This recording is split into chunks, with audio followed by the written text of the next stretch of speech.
Buongiorno a tutti, siamo oggi alla Borgoricco alla finale regionale Under 15 e presentiamo l'Hightop, la macchina sanifica palloni. Qui abbiamo anche il titolare dell'azienda Alberto Baesso, che ringrazio della sua presenza e ringrazio della collaborazione che abbiamo attuato col comitato regionale per questo macchinario che penso sia utile per la pallavolo ma utile per lo sport in generale, visto che sanifica non solo palloni di pallavolo ma anche palloni da basket e da calcio, quindi qualsiasi pallone.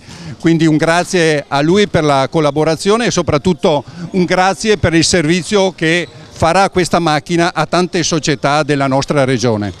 Lascio la parola ad Alberto per un breve spiegazione del funzionamento di questa macchina. Grazie Roberto, ringrazio la FIPAV Veneto per la possibilità e l'opportunità di fare questa dimostrazione e spiegarvi il funzionamento, che è molto semplice, e senza perdere tempo ve lo illustro. Allora, la prima operazione da fare è quella di inserire il pallone all'interno della macchina, che ha dei supporti perché sia posizionato quasi esattamente al centro, in modo che i raggi UVC, che sono alla base del principio di sterilizzazione, siano efficaci.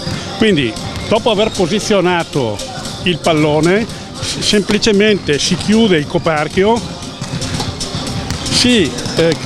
In questo momento ci saranno 6 LED rossi, che stanno a significare che il pallone non è sterilizzato, deve ancora iniziare il processo.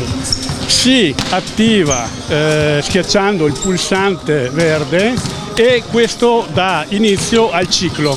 Il ciclo dura 60 secondi e si accendono sequenzialmente 6 LED che da rossi diventano verdi. Al termine del processo tutti i LED saranno verdi, quindi l'operazione è compiuta, il pallone è sanificato.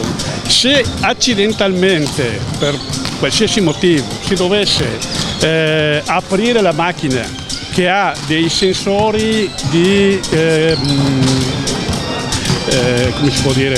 sicurezza che non permettono di terminare il ciclo, non si farà altro che richiudere la macchina e far ripartire il ciclo, e quindi riparte e completa tutto la sanificazione. Ecco, questo è semplice. A questo punto, Alberto, basta alzare il coperchio e dare il pallone ai ragazzi per giocare. Certamente. Grazie.